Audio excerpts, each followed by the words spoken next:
Hello everyone and welcome back to another vlog. तो काफ़ी दिनों के बाद व्लॉग आ रहा है और आज का जो व्लॉग है उसमें हम आपने देख ही लिया होगा, टाइटल से आप समझ गए होंगे कि हम आज कॉटन की बात करेंगे। कॉटन फील्ड पर जाएंगे, कैसे कॉटन प्रोड्यूस हो रहा है वो देखेंगे। थोड़ा सा क्या है, वीडियो में इको आ रहा होगा क्योंकि रूम जो है वो पूरा बंद है और उसकी वजह से थोड़ा सा इको प्रोड्यूस हो रहा है। खैर थोड़ी देर के लिए आएगा क्योंकि उसके बाद हम फील्ड में जाने वाले और वहाँ पर क्या चल रहा है वो देखेंगे। तो जो कॉटन होता है वो कपड़े बनाने के लिए काम आता है और काऊ फीड्स के लिए भी कॉटन इस्तेमाल होता है। कॉटन का जो लीडिंग प्रोड्यूसर है वो गुजरात है और महाराष्ट्र में भी कॉटन प्रोड्यूस किया जाता है। कॉटन के लिए जो प्रेफर्ड सॉइल होती है वो होती है ब्लैक सॉइल, और जो कि मध्य प्रदेश के मालवा रीजन में भी ब्लैक सॉइल है, इसलिए यहाँ पर भी कॉटन जो है वो प्रोड्यूस किया जा सकता है। मध्य प्रदेश में जो खरगोन डिस्ट्रिक्ट है वहाँ पर वो लीडिंग प्रोड्यूसर है कॉटन की मध्य प्रदेश में, और बाकी जो रीजन है वहाँ पर सोयाबीन का प्रोडक्शन होता है। लेकिन कुछ किसान जो है वो कॉटन भी अभी उगा रहे हैं फसल के तौर पर। हमारे एक दोस्त हैं जो ये काम कर रहे हैं, तो हमने उनसे कांटेक्ट किया। उन्होंने बोला कि आप आ जाओ और मैं बता दूंगा कि कैसे हो रहा है ये। तो मैं वहाँ पर पहुँचा और जो भी हो रहा है वो आप लोग भी देखें।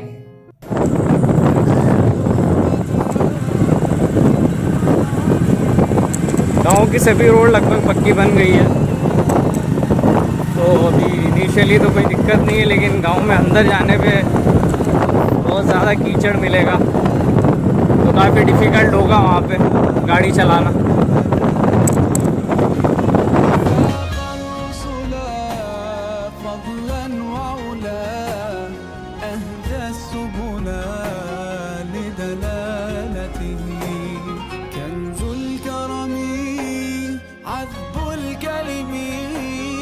उस रूट से हम अभी आए हैं और ये फार्म है, तो वहाँ सामने फील्ड है, वहाँ पर सीडिंग कर रहे हैं कपास की। तो वहाँ पर चलते हैं और देखते हैं कैसे हो रहा है वो प्रोसेस। तो ये है हमारे दोस्त ठाकुर साहब, और ठाकुर साहब अभी बड़ी मेहनत कर रहे हैं। ठाकुर साहब अभी हमें बताएंगे कि क्या चल रहा है यहाँ पर। कॉटन प्लांटेशन चल रहा है, कपास का प्लांटेशन है। तो इसको भी सिस्टमेटिक वे में एक रो वाइज और कॉलम वाइज इसको लगा रहे हैं। अगर इसको इधर उधर लगा, जैसे इसके बीच में अपन दूसरी खेती भी कर सकते हैं, मिर्ची लगा ली, अदरक लगा लिया, ऐसी जो चीज़ें हैं जिनको अपन मंडी इजीली, जो ज़्यादा जिनको ना पानी चाहिए ना एयर चाहिए, वो चीज़ें अपन इनके बीच में बो सकते हैं। तो अपन को उससे दो प्रॉफिट हो जाएंगे कि कपास तो उगी रहा है और अपने बीच में साथ में और दूसरी फसलें भी अपन को मिल जाएगी।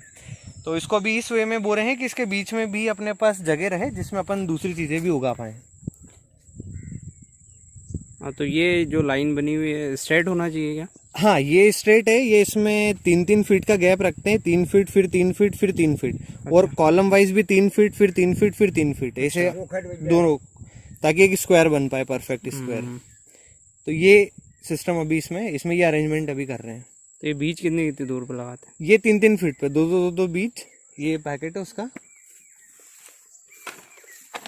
ये पैकेट है इसका। ये से कुछ बीज हैं, सीड ट्रीटमेंट करे हुए हैं ये। तो इन बीजों को दो बीज छोटा सा खड्डा करके 1.5-2 इंच का, और उसके अंदर डाल के ऊपर से बूर देना है। कम मिट्टी भोपाल की बोर आगे का गन्नो लिया था, जाती के ट्रक भरी नहीं, यहाँ से ट्रक भर के करना। हाँ, भोपाल तक है। हमारा बड़ा भाई गुंजवान गया था वहाँ। अच्छा। 4-5 दिन तीरिया पानी को नहीं, तो वो बोलियो कि पानी तो तुम्हारे क्या खाओ, रोटी खानी बाजी, रोटी खानी काजू बादाम की सब्जी बने तो रोज बड़ा रोगी। तो हाँ सही बात। तो गुल्लो जहाँ को half of the things are going. तो जो फील्ड है इसके अंदर जो बीज डालने के बाद 5 दिन के बाद वो छोटा सा एकदम पौधा निकलेगा। और कितना बड़ा हो जाता है वो, कितने टाइम में लगता है? कितना टाइम लगता है? एंड टू एंड ये हो जाएगा कुछ भी 5-7 फीट के आसपास का। और इसके अंदर पहले वाइट कलर के फ्लावर्स आएंगे, फिर उसके अंदर से कॉटन निकलता है, कॉटन बन निकलता है कैसा।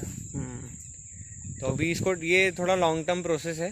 ये जैसे अभी के टाइम पे से बरसात में सोयाबीन बोते हैं, तो सोयाबीन तो कुछ भी 80 दिन के आसपास की फसल होती है, बट ये नियर बाय 100-120 डेज के आसपास जाता है। तो एज पर फ्रूट कितना जल्दी आता है उसके हिसाब से इसका 4 महीने अराउंड। हाँ अराउंड 4 महीने ले सकते हैं। 3 से 3.5 से 4 महीने लेता ही है ये। तो 7 फीट का हो जाएगा 4 महीने। हाँ ये 5 से 7 फीट के आसपास जाएगा। मतलब ये इतना 4 महीने के बाद अपन ये फसल निकाल लेंगे। हाँ 4 महीने बाद अपन इस फसल को निकाल लेंगे। कॉटन ब्रीडिंग प्रोसेस होती है इसमें लास्ट में, जिसमें फसल निकालते हैं। अच्छा, वो होती है। खींच लेंगे ना।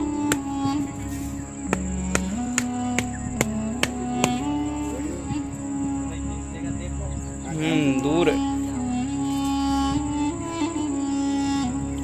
तो ये लकड़ी का एक माप बना लिया है कि इतनी दूर पे ही लगाना है। तो रस्सी इतनी दूर पे ही गाड़ते हैं। उस तरफ भी ऐसे ही चल रहा है, बिल्कुल स्ट्रेट होना है ताकि जो गैप आए वो बिल्कुल प्रॉपर सही आए। आओ अब ये रस्सी लगाने के बाद इस पर सीड डालेंगे अंदर।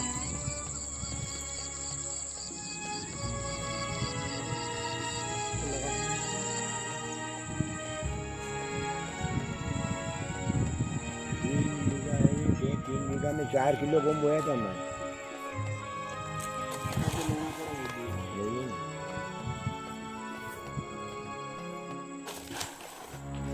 तीन किलो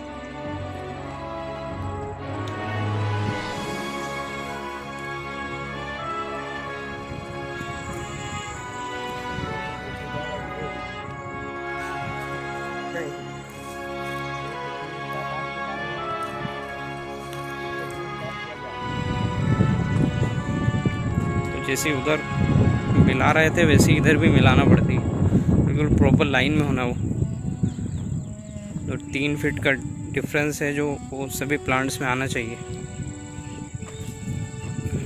अभी क्या बारिश का मौसम है तो मिट्टी बड़ी गीली है, जूतों में बड़ी लग रही है।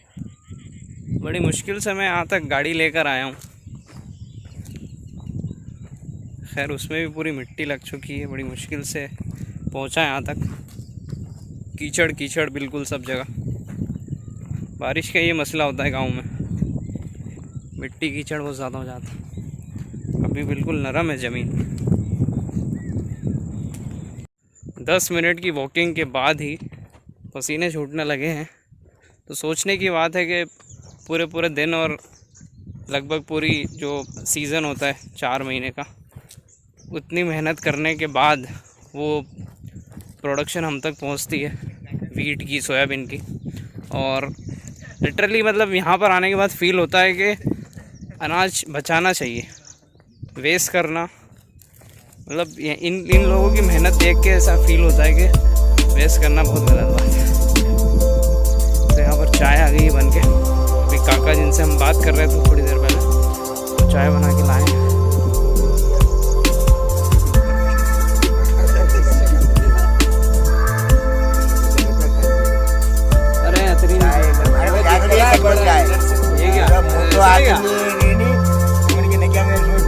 बहुत बड़ा रहा लेकिन ये छोटा।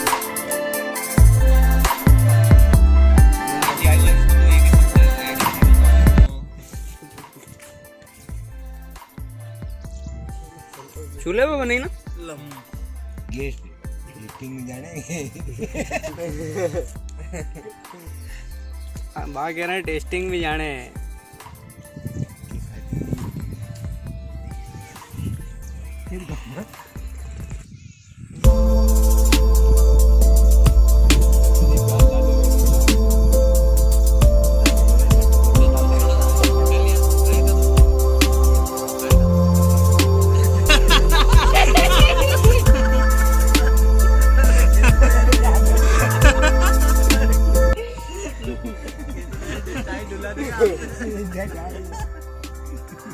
गाय का दूध है, डॉक्टर का बोल रहे हैं।